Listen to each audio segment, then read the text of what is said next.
Hello everyone, welcome to our channel.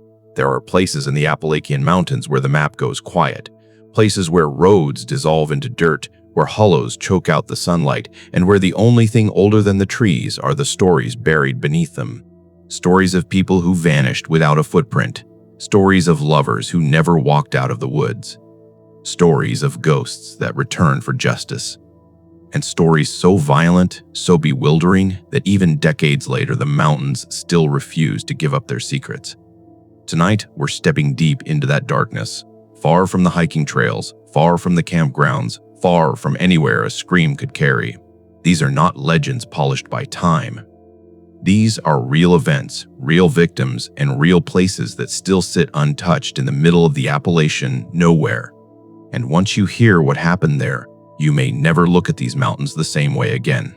Before we begin, make sure you hit that subscribe button, because the deeper we go into the true horrors hiding in America's forests, the more you're going to want someone with you on that trail. Turn on notifications so you don't miss the next descent into the darker side of the wilderness. And if you're brave enough, drop a like to let me know you're ready to keep going. Now, take a breath, check the shadows behind you, and follow me into the mountains. These are the 5 most disturbing true Appalachian middle-of-nowhere horror stories ever recorded.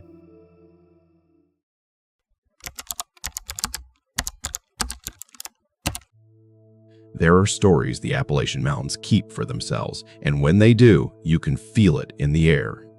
You can feel it in the quiet that settles between the trees, in the way sound seems to dissolve before it reaches you, in the sense that something vast and ancient is surrounding you, listening. The Great Smoky Mountains are full of beauty, but old-timers will tell you they're full of hollows grown over the bones of people who were never meant to disappear. The most haunting of these isn't a ghost story or a legend, but a true event, something witnessed, documented, and agonized over for decades. The story of a little boy who stepped into the woods one summer afternoon and was never seen again. The story of Dennis Martin. It began on June 14, 1969, Father's Day weekend. The Martin family, like they had done many times before, traveled from Knoxville to the Great Smoky Mountains National Park. They were not tourists. They were not inexperienced. They were multi-generational outdoorsmen who knew the terrain, knew the weather, and understood the risks of backcountry life. The boys, Dennis, his older brother Doug, and a few cousins, had been taught the basics: stay close, stay visible, stay within earshot. The Smokies were a place for fun, but also a place that demanded respect. Their destination was Spence Field, a grassy meadow high in the mountains near the Appalachian Trail. It's the kind of place hikers describe as peaceful, a pocket of sunlight between dense forests that stretch endlessly in every direction. But if you look at old maps of the region, you'll see a truth that every ranger knows: peaceful meadows are surrounded by unforgiving terrain. The ridges plunge sharply into deep ravines, the underbrush thickens until visibility drops to almost nothing, and the vines and laurel thickets can entangle even the strongest adults. But none of that seemed threatening that afternoon. The family had met another group of hikers, friends of the Martins, and the children began playing. And, as children do, they decided to pull a prank on the adults. A simple thing: hide in the bushes, wait quietly, then jump out and scare the grown-ups. The children separated into 2 small groups. Doug and the cousins ran north, slipping behind a line of bushes. Dennis, the smallest at just 6 years old, chose a spot slightly apart from the others, slipping into a brushy patch near the tree line. It was just seconds, a handful of heartbeats, and then the prank was over. The older boys jumped out laughing, and Dennis didn't. At first, no one panicked. He was a shy, quiet child, the kind who might hide longer than the rest. But when his father called his name, there was no rustle of movement, no giggle, no sound at all. Bill Martin walked toward the bushes where Dennis had gone, but the boy wasn't there. He wasn't anywhere. Bill shouted louder, then louder still. He broke into a run, scanning the trees line by line. Within minutes, he was sprinting down the trail toward the Tennessee side of the mountain, thinking maybe Dennis had wandered downhill. His father covered nearly 2 miles of rugged terrain in less than 20 minutes, calling his son's name until his voice failed. But the woods remained silent.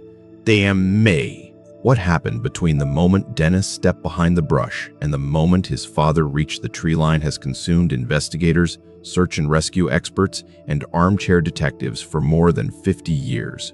Because the timeline is impossibly small, the visibility was good, the adults were within a short distance, and yet the boy vanished as though the mountains swallowed him whole. The official search began quickly. Rangers were notified, calls spread across the park. By nightfall, dozens of professionals were on foot with flashlights. The weather changed that evening, turning from warm sunlight to the kind of mountain storm that chills the bones.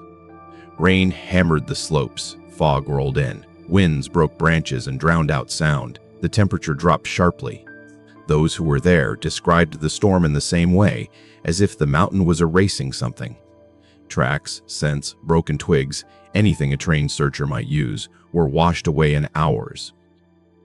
The next morning, the search grew. Over the next week, more than 400 people joined the effort, one of the largest searches in National Park Service history. There were Green Berets, park rangers, wildlife experts, volunteer hikers, local families, and search and rescue teams who had never worked terrain this harsh.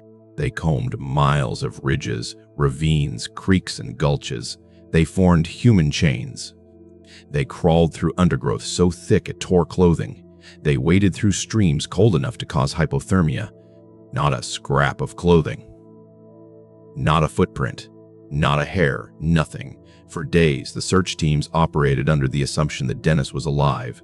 Children, and especially small children, often surprise experts with how far they can travel or how long they can survive. But as time passed, the theories grew darker and more desperate. Some believed he had fallen into one of the countless sinkholes or limestone fissures that dot the mountains, a hidden cavity deep enough to conceal a body indefinitely. Others thought he might have been swept into a storm-swollen stream, carried miles downstream to a place searchers never considered. But even these explanations falter under closer inspection, because expert trackers from the National Park Service, people whose job is to read the ground like a book, found no disturbance where Dennis had entered the brush. No scuffed soil, no bent branches, no slide marks, no trail leading away. It was as though he took a single step into the bushes and vanished. As the official search continued, whispers began to spread. Strange stories, odd details. Observations mentioned quietly among volunteers, but not included in official reports for years. Several hours after Dennis vanished, a family hiking on the Cades Cove side of the mountain reported hearing a scream, a sharp, distressed sound unlike any animal they recognized. Immediately after the scream, they saw something moving through the trees at a distance. They described it as a man, but not quite. Large, hunched, and moving with startling speed. So fast and silent that they could not make out details. The man, or figure, seemed to be carrying something. At the time, they dismissed it as an odd coincidence. Only later, after learning of the missing boy, did they report what they had seen. Then there were the Green Berets. Their presence has fueled rumors ever since. Officially, they were brought in because they were trained in rugged wilderness search tactics. But others claim their deployment was unusual. The Berets worked independently, set their own perimeters, refused to share methodology, and operated with a secrecy that didn't match a normal missing child search. Witnesses described them as heavily armed. Some said they were searching for something specific, something more dangerous than a lost boy. Decades later, retired park employees still discuss the strangeness of those days with careful wording, as if some details remain better left unspoken. And then there's the terrain itself. The Smokies are beautiful, but they are not tame. They are full of legends, passed down from families who lived in isolated hollows long before the park existed. Stories of creatures, wild men, feral people who lived deep in the ridges, generations of families cut off from society, growing stranger as the years went on. Most of these tales are nothing more than folklore, shaped by fear and isolation. But stories like that stick around for a reason. And from somewhere, Searchers who were there in 1969 mentioned one detail that rarely appears in official summaries: the overwhelming sensation of being watched. More than one volunteer described pausing, certain they had heard movement behind them, only to find the forest still. A few felt uneasy enough that they refused to return after the first night. By the sixth day, hope thinned. The weather had been brutal. The temperatures were too low for a small child to survive without shelter. The woods held too many dangers: coyotes, bobcats, bears, exposure, dehydration. But still, no evidence appeared. On the seventh day, a set of footprints was reported by a ranger near a creek. Small footprints, the right size for a child. But the prints didn't match Dennis's shoes, and they were ultimately attributed to a Boy Scout from another search group. A false hope. Later, searchers discovered a rough campsite, a lean-to built from branches, some footprints, and a few personal items. Rumors spread before investigators could confirm the truth. Many thought it was Dennis. In reality, the site belonged to another miner who had become temporarily separated from a group of hikers. Another false hope. After weeks of exhaustive searching, the official operation wound down. The Martin family refused to leave and continued searching long after the professionals departed. Dennis's father never gave up. For years, he returned to the mountains every chance he had, hiking the same ridges, staring into the same hollows, looking for some trace of his son. But the forest kept its silence. Years passed, then decades. Every so often, someone hiking off-trail would report finding something: shredded fabric, small bones, a child's shoe, but every lead turned to dust under examination. None belonged to Dennis, but the stories persisted. In the early 1980s, an unusual account emerged from a man named Harold Key, who had been in the park with his family the same weekend. He was the one who described hearing a scream and seeing a large, rough-looking man moving quickly through the woods near where Dennis vanished. Key insisted the man moved like he didn't want to be seen. Some dismissed Key's story as mistaken identity. Others pointed out the disturbing implications, that a dangerous person, possibly unhinged, possibly living off the land, may have been in the area at the exact moment. A small boy disappeared without a sound. There were no arrests, no suspects, no evidence. But that theory refuses to die. So does another, even darker one, that something took Dennis. Not a man, but something else. The Appalachians have stories older than the national park, stories of beings that move silently between trees, stories of figures large enough to lift a child, stories passed from ancestors who lived in the mountains long before settlers arrived. People who believe these stories point to the lack of footprints. They point to the silence. They point to the speed with which Dennis disappeared. They point to the storm that immediately followed, erasing all signs.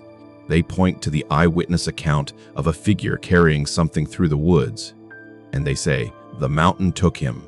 Skeptics dismiss these tales. The National Park Service maintains that Dennis likely became lost and succumbed to exposure. But the truth is that no one knows. Over time, experts have tried to reconstruct what might have happened. They analyze the terrain. They map the distances a child could realistically travel. They examine weather patterns and animal behavior. They study disappearances in other parks. They consider every possibility. And yet they all come back to the same impossible conclusion. The disappearance occurred in a time span too short, in a location too small, under conditions too straightforward to make sense. Search and rescue professionals who have studied the case say the same thing. If Dennis had simply walked off, they would have found him. If he had been dragged by an animal, they would have found signs. If he had fallen, they would have heard something. If he had been lost, he would eventually have tried to respond to the searchers' calls. But none of that happened. The case remains open, not formally, but in the minds of everyone who studies disappearances in national parks. Each year, new hikers learn the story.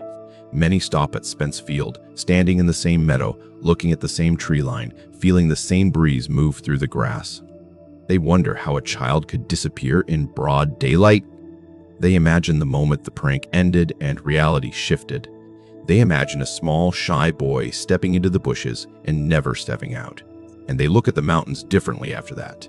Because whether you believe the disappearance was caused by terrain, a hidden predator, a violent stranger, or something older and stranger than any official explanation, the story leaves a scar. It changes the way you hear the wind moving through branches. It makes you more cautious when you step off a trail. It makes you understand why people say the Smokies are beautiful, but they do not forgive. The Martin family never found closure. Dennis's father died still searching, still hoping, still wondering. Some say the mountains took the truth with them. Others say the truth is still out there, in a ravine no one has reached, or in the memory of someone who never came forward, or in the whisper of a story locals only tell when the night is deep and the woods are too quiet. But most people, when they tell the story now, say something simpler and far more haunting, that the mountains know what happened. And they're not saying,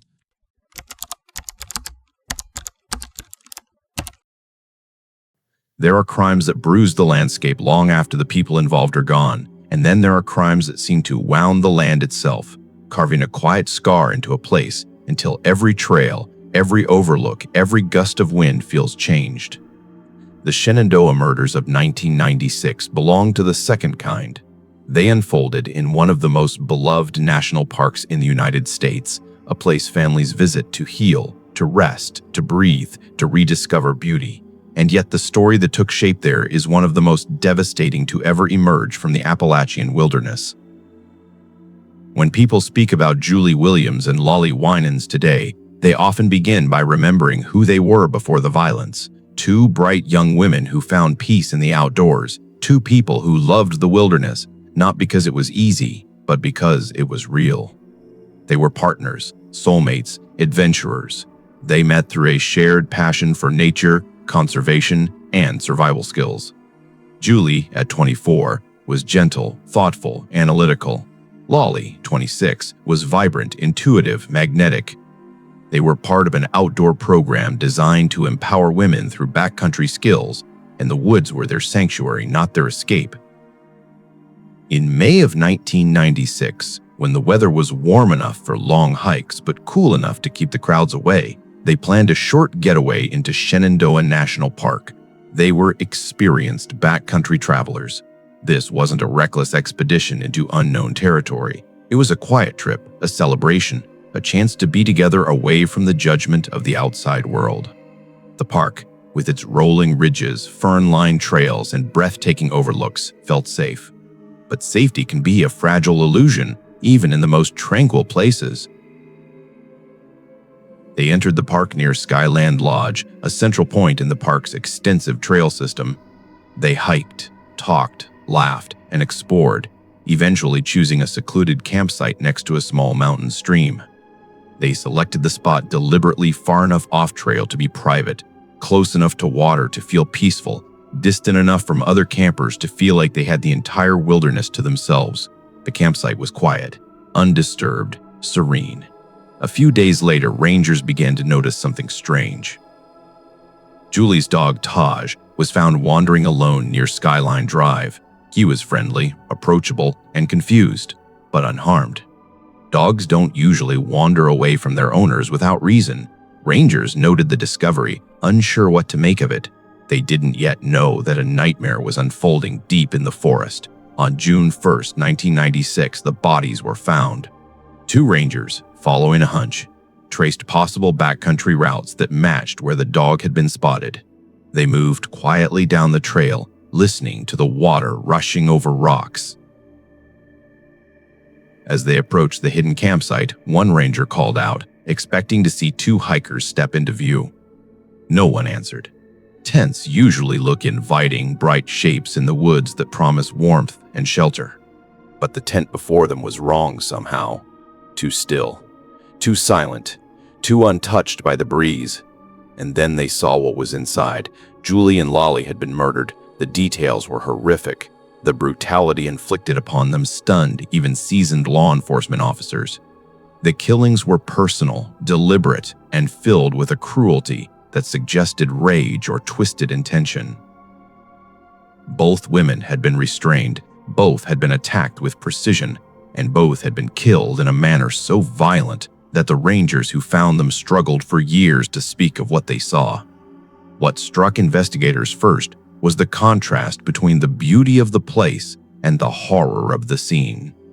The green canopy, the water gliding past, the songs of birds continuing overhead, all of it existed untouched, as if mocking the violence beneath it.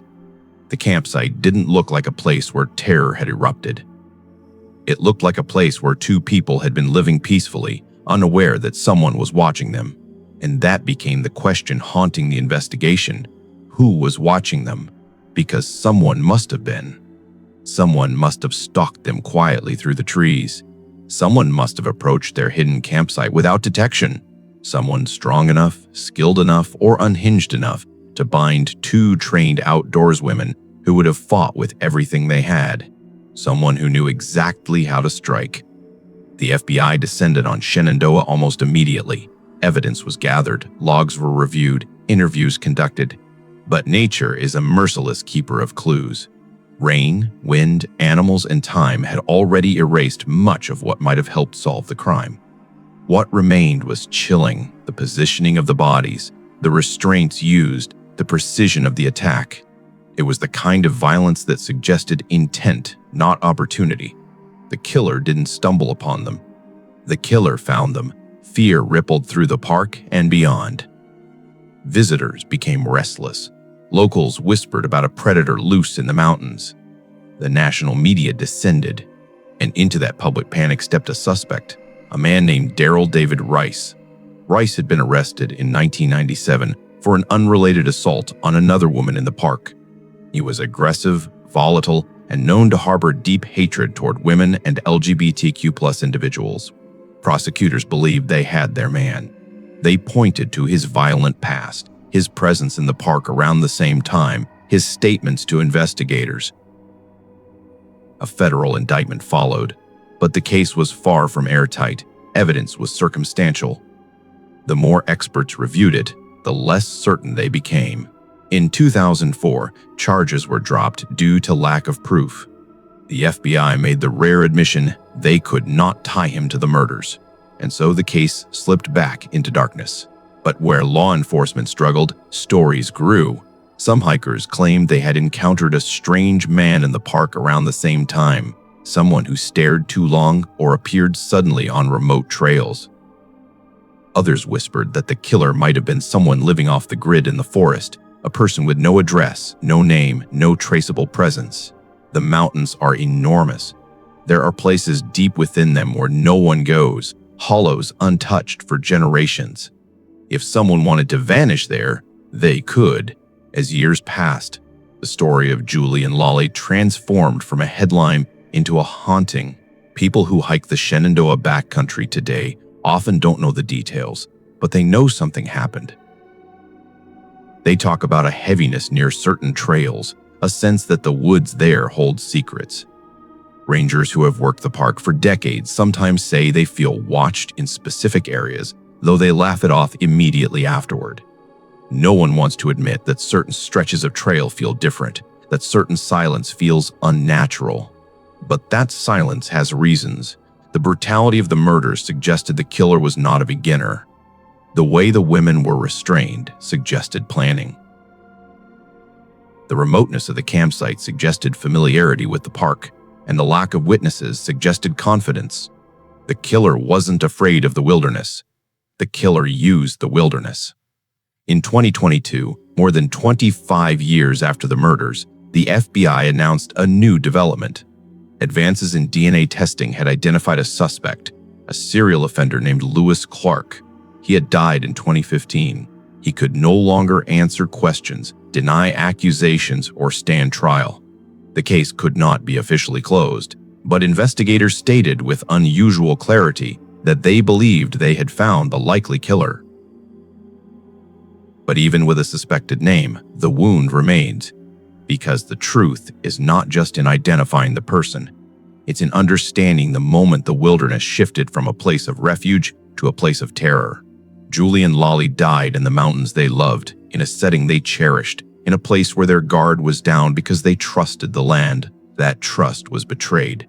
Their families have spoken often about the shock, the absence, the impossibility of reconciling who these women were with how they died.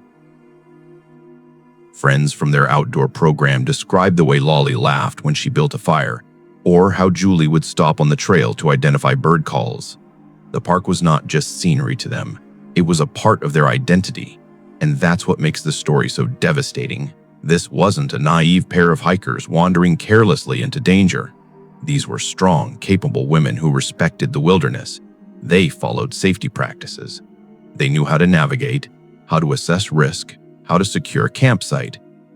They knew how to fight, yet someone overpowered them. Someone silenced them. Someone walked away without leaving a trace. There's an unspoken rule about wilderness crime. The deeper you go into the backcountry, the more invisible things become. Trails are safe because they are traveled. Shelters are safe because they hold witnesses. But step just a little off trail, just far enough that a person can't hear you call out, and the world changes. The woods grow thicker, the ground quieter,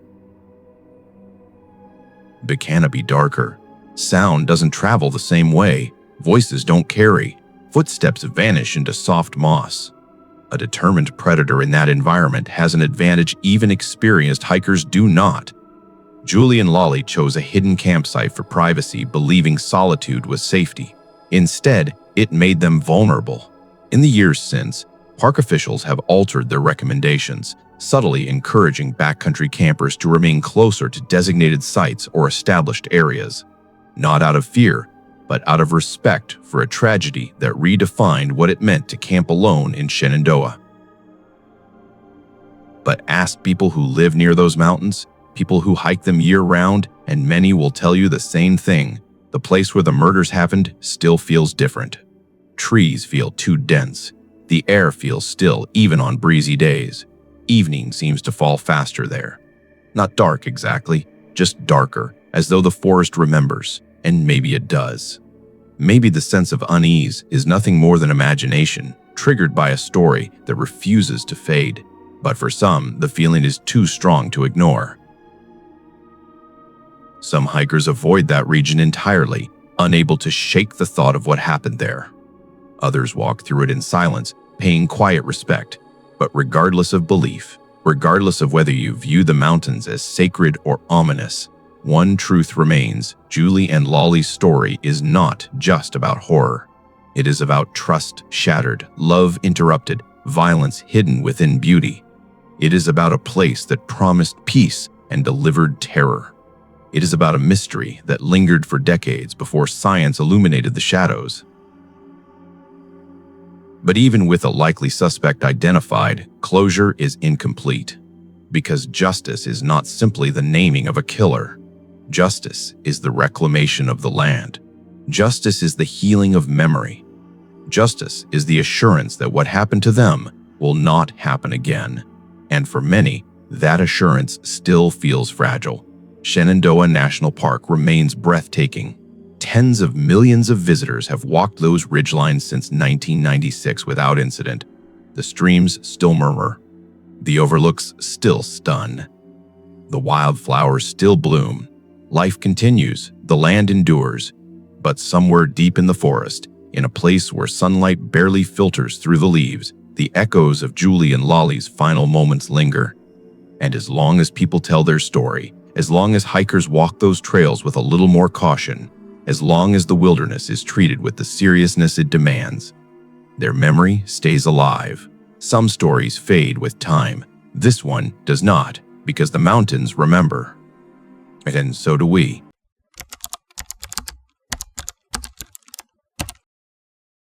I've spent enough time on the Appalachian Trail to know that the woods don't care who you are. They don't care what you bring with you, your joys, your fears, your plans, the people you love. Out here, the world strips you down to something simple, something honest. And if you aren't ready for that honesty, the trail will show you what you've been pretending not to see. But even with all of that, all the loneliness, the serenity, the exhaustion, the beauty, there's one truth that still rattles me when I walk those long corridors of trees. You are never as alone as you think you are. I learned that lesson because of what happened to Molly LaRue and Jeff Hood. Most hikers know their names in passing, like a dark wind that blows through the trail community once in a while. People mention them quietly. Sometimes there's a kind of reverence in the tone, like speaking of ghosts you don't want to disturb. Other times there's fear, or maybe guilt, as if what happened to them exposed something rotten in a place we all wanted to believe was safe. But I'll tell it to you the way I lived it, not as rumor, not as campfire mythology, but as someone who has walked the same ridgelines, slept in the same shelters, felt the same night sounds curl around my tent. Because when you understand how close violence can get to beauty, how a trail meant to unite people can also hide the darkest fragments of humanity, you walk differently. You breathe differently. You remember differently. Molly and Jeff were not naive wanderers. They weren't drifters or lost kids looking for themselves. They were instructors for an outdoor school in Maine, smart, disciplined, compassionate people who dedicated their time to teaching others how to survive in the backcountry. And they weren't just colleagues, they were in love. Not the loud, dramatic kind of love, but the kind that settles into you quietly, the kind you see in the way two people move together, the way they share small jokes, the way they instinctively know what the other is reaching for in their pack before a word is spoken. In late summer of 1990, they decided to take a break from work and hike the Appalachian Trail. Not the whole thing, just a long stretch southbound through Pennsylvania. The kind of hike where the world gets quieter with each step and you can feel your heartbeat sinking with the wind in the trees. I wasn't with them, but I was on the trail not far behind, close enough to hear their names whispered at shelters. Close enough to meet people who had just spoken with them. Close enough that when the news broke, it hit me like a blow to the chest. They reached Thelma Mark Shelter on September 11th, 1990. The place isn't much, just a simple wooden structure like hundreds of others along the trail, but it sits in a pocket of woods that always felt a little closed in to me. The air hangs heavy in that section. Sound behaves strangely. You can stand 20 feet from someone and not hear them clearly. I always figured it was just the terrain, but after what happened, I've wondered whether I missed something more. That night, sometime after Molly and Jeff settled in, someone approached them. Someone who should never have been out there. His name was Paul David Cruz, though most hikers then didn't know that. He was a drifter, a stranger to the trail, someone carrying a past soaked in violence. And he had a gun. And a knife. And something broken inside him that he brought into the woods like a poison. No one knows exactly how the first moments unfolded. But we know how it ended, and that's enough. Jeff was shot twice. The first shot, they say, killed him instantly. The second was done at close range, almost execution style. When I first read that detail, I remember sitting on the edge of my bunk at a hostel outside Boiling Springs, staring at the floor, trying to imagine how fast it must have happened. How Jeff probably didn't even have time to stand or to shield Molly or to understand what was happening. One moment he was alive, the next he wasn't. And Molly, God Molly, she was bound, tortured, murdered in a way so violent the coroner later said he had never seen anything like it. She suffered. There's no softening that. She fought because of course she did. She was an outdoors instructor trained in self-defense, someone who had faced wilderness challenges most people couldn't imagine. She would not have gone quietly, but the woods muffled everything and no one heard her. Not the hikers miles away, not the ranger station, not me. By the time their bodies were found, the killer was already moving south, walking the same trail used by people looking for peace, carrying a stolen pack, wearing stolen gear. A wolf in borrowed wool. I remember where I was when word spread. I was eating crackers and peanut butter at a picnic table near a state road crossing when a group of section hikers came rushing in, pale and frantic. They said 2 people had been murdered at Thelma Mark Shelter. They said it was brutal. They said a killer was loose on the trail. People stopped moving. You could see it in their eyes. The realization that the green tunnel we all walked through had cracks, shadows, eyes. What had always felt like a sanctuary now felt like a hunting ground. Hikers gathered in tense clusters, discussing whether to stay in groups, whether to leave the trail entirely. Goslin cried. Some paced, some just stared at the trees as if seeing them for the first time. Rangers and state police launched one of the largest manhunts in trail history. For days, helicopters thundered overhead. Officers moved through the woods in lines. Volunteers combed the underbrush. Every hiker became both a potential target and a potential witness. We were stopped, questioned, warned, told to camp near roads, told not to stay alone in shelters, told to trust no one. That advice cut deep. The whole spirit of the Appalachian Trail, the kindness, the sharing of food, the strangers who become family for a few miles, was temporarily broken. The idea that anyone might be a threat changed the air itself. The break came when a man spotted someone unusual behind a gas station near Duncannon. The stranger had a heavy beard, borrowed clothes, a nervous look. When police approached, he ran. But he didn't know the terrain. They did. He was caught in the trees, tackled, restrained. It was Cruz, the man who killed Molly and Jeff. Later we learned more, too much, honestly. That he had been hiding from his own past. That he had drifted through the woods like a shadow. That he had targeted them for no reason other than opportunity. And worst of all, that he seemed to feel almost nothing about what he'd done. People always ask the same question, why them? But the truth is, the darkest answer of all, there was no reason. They were good people, kind people, skilled people, and sometimes that doesn't matter. Sometimes evil doesn't need a motive. Sometimes it just needs proximity. When I finally reached the area weeks later, after the trail had calmed and the killer was behind bars, I walked slower than usual. Every footstep felt heavy. I didn't want to see the shelter, but I also couldn't avoid it. It felt wrong to pretend the place wasn't soaked in memory. When I arrived, the first thing I noticed was the silence. The woods were still, oppressively still. Nothing moved, no wind, no birds, no insects, just a thick, suffocating quiet that wrapped around me like a shroud. I didn't step inside. I stood 10 feet from the entrance and felt something pressing against my chest. Not a supernatural force, just the weight of knowing what had happened there. The violence, the terror, the suddenness of it, you don't forget that, you can't. For a long time, I avoided the trail altogether.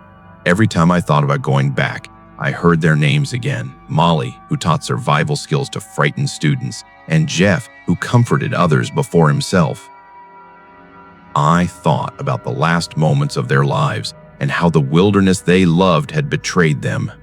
But eventually, the trail called me back. Not because I wanted to forget, but because some stories deserve to be carried.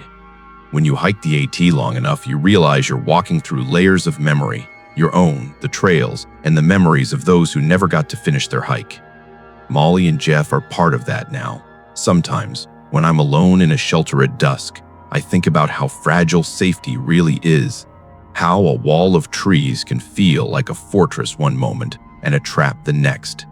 How a stranger passing by in the afternoon might be the same stranger who circles back at night. It doesn't make me paranoid, it makes me aware. It makes me grateful. It makes me humble, and it makes me remember that the trail is not a sanctuary because it is safe. It is a sanctuary because people choose to believe in one another despite the risks. Because kindness is offered where it is not required. Because hikers carry the stories of those who came before. The night I finally hiked past Thelma March Shelter again, years later, I stopped and rested my hand on the wooden frame. The structure had aged, weathered by time and storms. Moss covered the edges.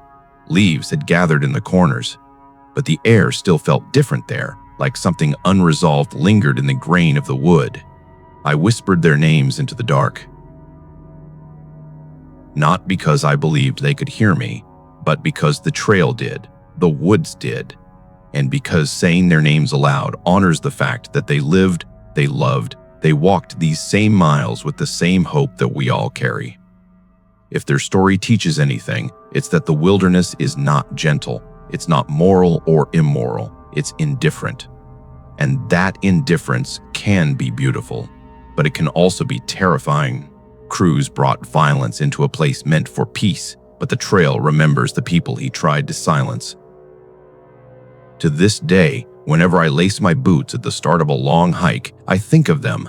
I think of how suddenly life can turn, how quickly a moment can be stolen, how easily a shadow can enter a space full of light.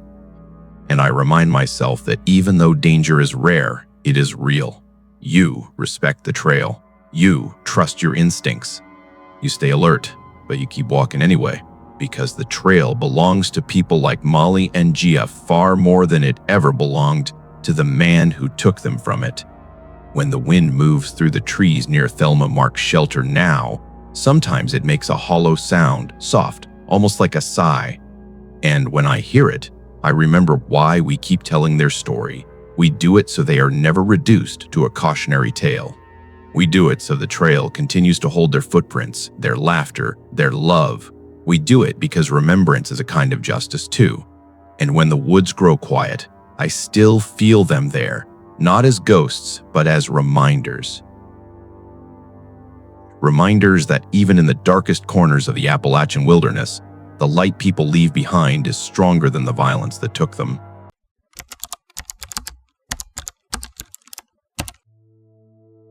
In the winter of 1897, when the frost crept across the hills of Greenbrier County like a white veil and the mountains stood silent under the weight of cold skies, an Appalachian story began to unfold, one that would stretch far beyond the ridges and hollows where it was born. It was a story of love and betrayal, of a mother's grief so deep it reached beyond the grave, and of a trial unmatched in American history. And for more than a century, people have whispered the same name when they tell it, the Greenbrier Ghost. Her name in life was Elva Zona Heister, Zona to her mother, to the neighbors, and to the community scattered across the remote valley of rural West Virginia. She was young, 19, with eyes that held a softness uncommon in a place where hardship carved lines into faces faster than years ever did. Zona grew up in a hollow where the mountains pressed in close and the nights stretched long, a place where folks believed in things the outside world dismissed. Omens in the wind, warnings in the cry of an owl, messages hidden in dreams. It was an isolated place, but it was a place where stories lived longer than people. Zona met Erasmus Trout, Shui, a blacksmith who had drifted into the county not long before their courtship. No one knew much about him, only that he was tall, strong, and handsome in the rough-edged way of a man who worked with fire and iron. He carried himself with a confidence that bordered on something else, something harder to name. But Zona fell in love quickly, and Trout seemed eager to marry. Perhaps too eager. The wedding came swiftly. Some whispered it was rushed. Others whispered darker things. But in rural communities, whispers drift away as quickly as they appear. For a short while, the newlyweds lived simply in a small house where the creek bent around a stand of hemlocks. The smoke from their chimney rose in thin streams above the treetops. People passing by in wagons saw Trout working at his forge or Zona tending to her chores. It looked ordinary, quiet, peaceful. But in places like Greenbrier County, peace can be a fragile mask. Folks in the mountains learn early that what happens inside a home is often another story entirely. On the cold afternoon of January 23, 1897, the mask shattered. That day, Trout had sent a young boy to his house with a simple instruction: check whether Zona needed anything. When the boy entered the home, he found her lying on the floor at the foot of the stairs, her body strangely arranged as if placed rather than fallen. Her feet were straightened, one hand rested across her abdomen, and her head lay at an unnatural angle, as though she were gazing over her shoulder at something only she could see. The boy, terrified, ran immediately to get help, but Trout arrived first. Neighbors later spoke of the urgency with which he rushed into the house, of the way he pushed past others to reach his wife. And then came the moment that raised eyebrows. Not then, but later, when the full story came to light. Trout insisted on dressing Zona's body himself. It was customary in Appalachia for women to prepare a woman's body after death, washing her, brushing her hair, dressing her in the clothes she would take to the grave. Men did not perform this duty. They rarely even stayed in the room, but Trout refused to leave her. He dressed her in a high-necked dress with a stiff, tall collar. He arranged a veil over her face, and throughout the wake, he held her body close, supporting her head with pillows and rolled cloths, claiming he wanted her to be comfortable. The doctor who arrived, an older country physician named Dr. Knapp, barely examined her. Trout hovered over the corpse, cradling her head, shielding her neck, weeping loudly when the doctor attempted to move her. Overwhelmed by Trout's grief and distracted by the emotional chaos of the moment, the doctor declared the cause of death to be everlasting, faint, a vague term sometimes used for sudden, unexplained collapses. Later, pressured again by Trout, he amended it to complications from pregnancy, even though there was no clear evidence. Zona was buried quickly, too quickly, but in small Appalachian towns, mourning often moved fast, sometimes because of tradition, sometimes because the mountain soil was too hard to dig in winter. If the story had ended there, it would have been tragic but ordinary. But stories that end ordinarily do not become legends. This one did. Zona's mother, Mary Jane Heister, never believed her daughter died naturally. From the moment she saw the stiff collar and the veil covering her child's neck, something in her heart twisted. She said, "Trout's behavior felt wrong, too dramatic, too controlling, too desperate to keep people from touching her." Mary Jane returned home after the funeral and took Zona's bedsheet with her, wanting something of her daughter's near. That's when the strange things began. First, it was the smell. The scent of decay and something metallic soaked into the sheet, no matter how many times she tried to wash it. Then, after one washing, the water turned bright red before the stain disappeared entirely, as if something unseen rose from it and then sank away. Mary Jane interpreted this not as superstition, but as message. She began to pray, not gentle prayers for comfort, but fervent, demanding pleas for the truth. Night after night, she asked her daughter to return, to speak, to reveal what had truly happened in that small house in the hollow. And then, according to Mary Jane, Zona came. The first night, it was only a presence, a faint light in the corner of the room, a chill that moved up her spine, a whisper that brushed against her ear like a breeze. The second night, the presence grew stronger. Mary Jane claimed she could see a shape forming, the outline of her daughter standing at the foot of the bed, wearing the same high-necked dress she'd been buried in. On the third night, Zona spoke. In the voice Mary Jane had known since childhood, the apparition told her mother the truth, that Trout Shue had murdered her. She told Mary Jane that her husband had flown into a rage, that an argument had erupted, and that he had seized her by the neck and snapped it. To prove the claim, the ghost turned her head completely around, rotating it until the neck bones cracked in the silence of the room. Mary Jane woke trembling, but she believed every word. On the fourth night, the ghost returned once more, offering details of the assault, the timing, and the final moments of her life. When the apparition vanished, Mary Jane did not cry. She did not doubt. She did not hesitate. She walked the entire distance to the local prosecutor's office and demanded a new investigation. Prosecutor John Preston was a rational man, trained in law, bound by evidence. He did not believe in ghosts, but he did believe in persistence, and Mary Jane Heister was unyielding. Her certainty, her clarity, and the inexplicable details she provided gnawed at him until he agreed to speak with Dr. Knapp again. What he learned unsettled him. Knapp admitted he had not examined Zona thoroughly. He admitted Trout's behavior had interfered. He admitted the quick burial left him uneasy. Convinced there was enough reasonable suspicion, Preston ordered Zona's body exhumed. In the mountain cold of late February, the grave was opened. 3 doctors examined the body, and every detail the ghost had allegedly described was confirmed. Zona's neck was broken, her windpipe crushed, the ligaments torn. The injury was unmistakable and impossible to be from a fall. Trout Shue was arrested immediately. In jail, his arrogance grew instead of shrinking. He bragged about having been married twice before, though he omitted the fact that one marriage ended in divorce due to abuse and the other ended with his first wife dying under unexplained circumstances.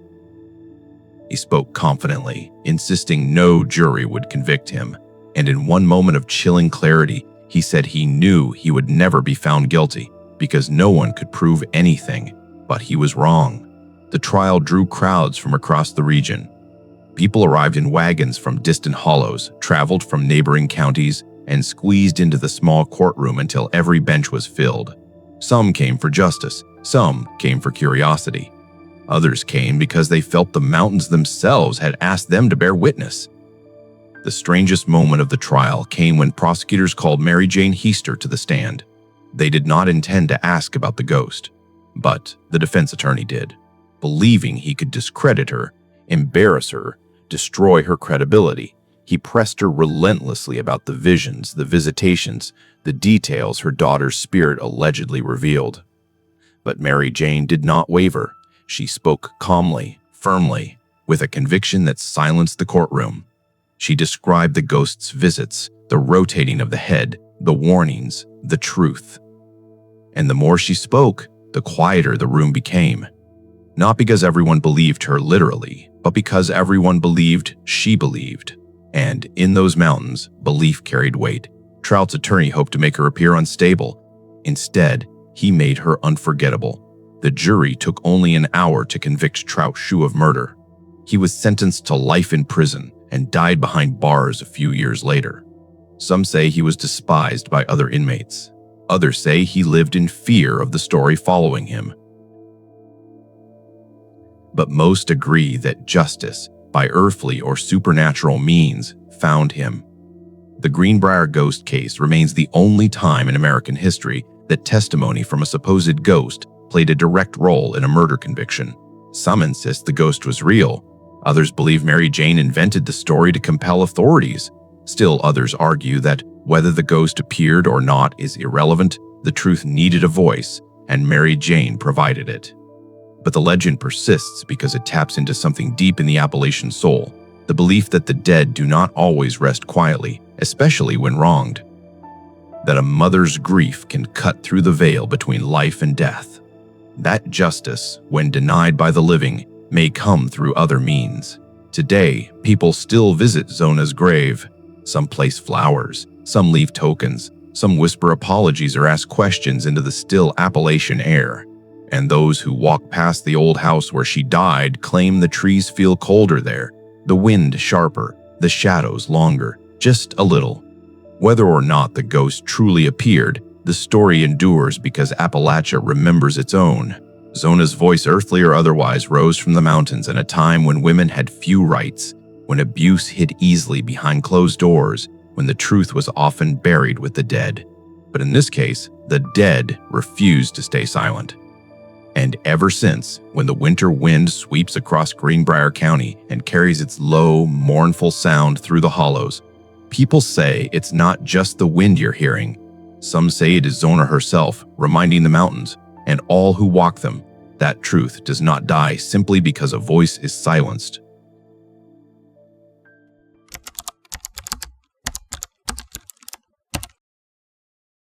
I still remember the first time I heard about it. Not in a newsroom or at a press conference, but in the quiet between classes, the kind of hushed conversation students have when they are trying to make sense of something that shouldn't exist in their small, everyday world. Morgantown was a college town. You could walk its streets at dusk and feel the hum of ordinary life. Grocery stores, lecture halls, frat houses, libraries, people rushing to exams, coffee cups clutched in hands.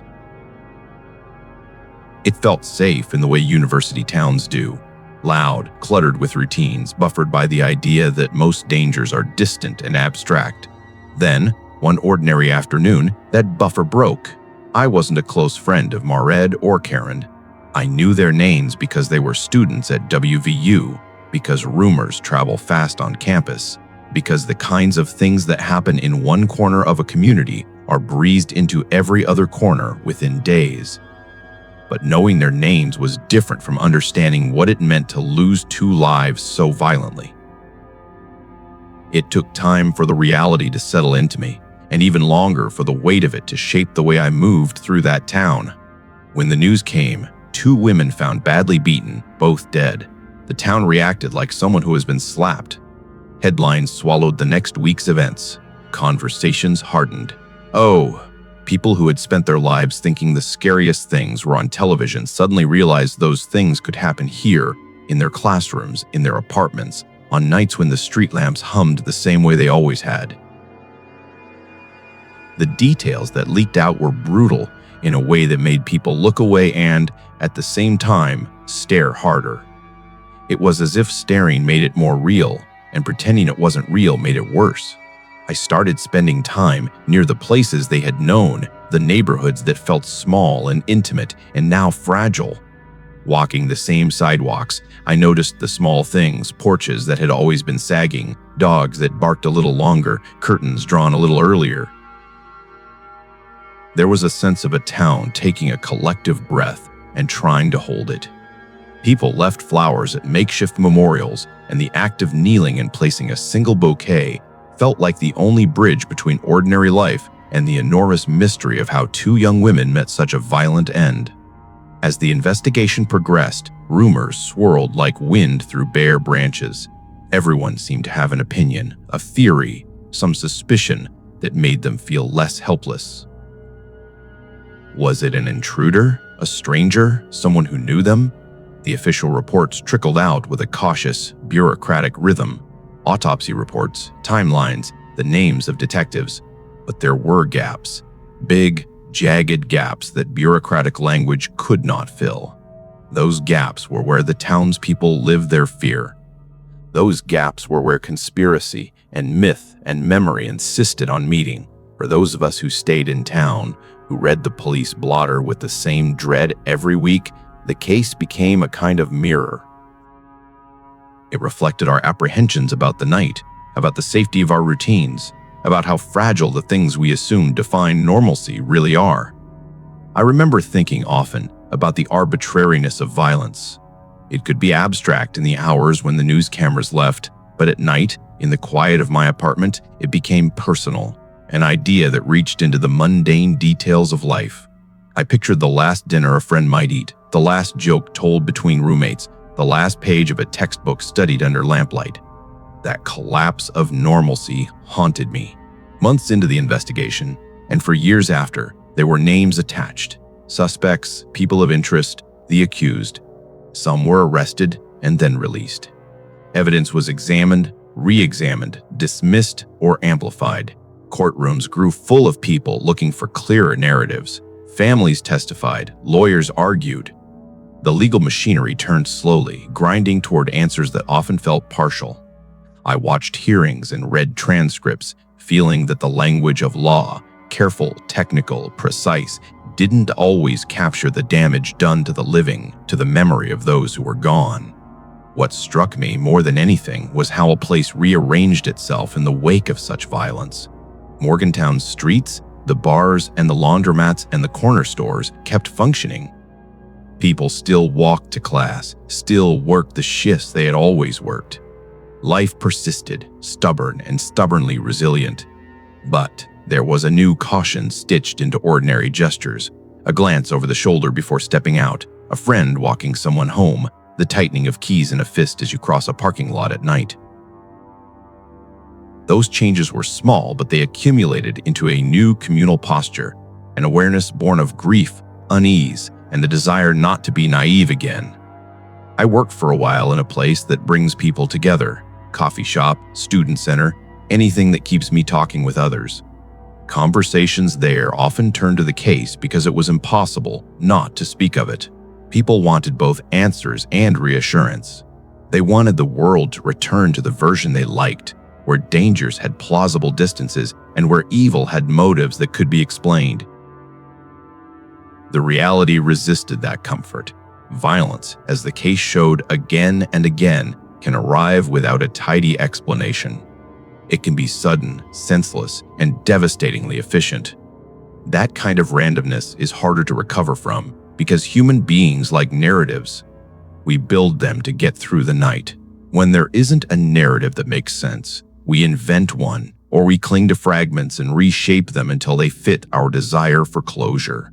There were also moments of fierce intimacy in the wake of the murders, unpredictable acts of kindness and solidarity that felt like protest against the cruelty. Vigils at dusk, candlelight reflected off tearful faces, small groups forming in church basements, students organizing walks to raise awareness, strangers writing letters of condolences to families they had never met. Grief has a way of making community do things it might not otherwise do. It makes people reach across whatever divides they thought immutable. But the grieving did not stay within the town.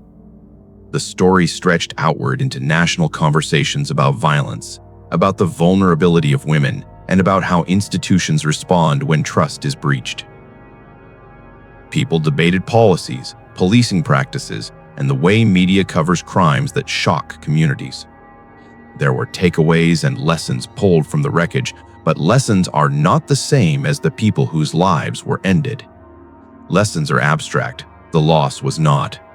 As the years passed, there were occasional surges of renewed interest. New forensic methods could be applied. Old interviews resurfaced. Someone who had been reticent before felt moved to talk. There were booms of hope as leads were followed, and then the deflation when those leads failed to produce definitive answers.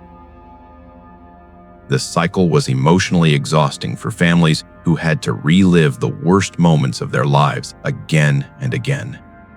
The legal system is a machine that demands clarity and proof, and the absence of either is a torment for those who want nothing more than truth. I attended a few of the memorial gatherings over the years. They were small friends, classmates, a scattering of townsfolk. People read names and held candles. People spoke in halting voices about memory, about the difficulty of loving life in a place that had taken two of its own. These gatherings kept their names alive in a meaningful way. There is power in remembrance and in the quiet commitment of people who refuse to let grief fade into the background noise of daily life. There were also the uneasy, darker conversations about whether the perpetrators were people the town had known and then dismissed as troublemakers, or whether they were complete strangers who slipped through unnoticed. Those conversations revealed fault lines between neighbors who trusted each other implicitly and those who had always carried a suspicion. They exposed the fact that communities have blind spots, they have histories they prefer not to examine.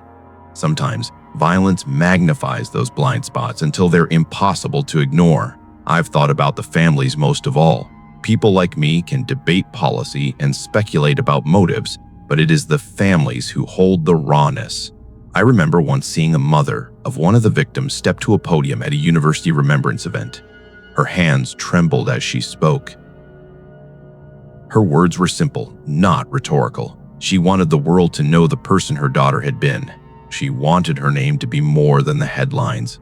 That plea, that insistence on personhood, stayed with me. It is what I try to honor still when I remember their story.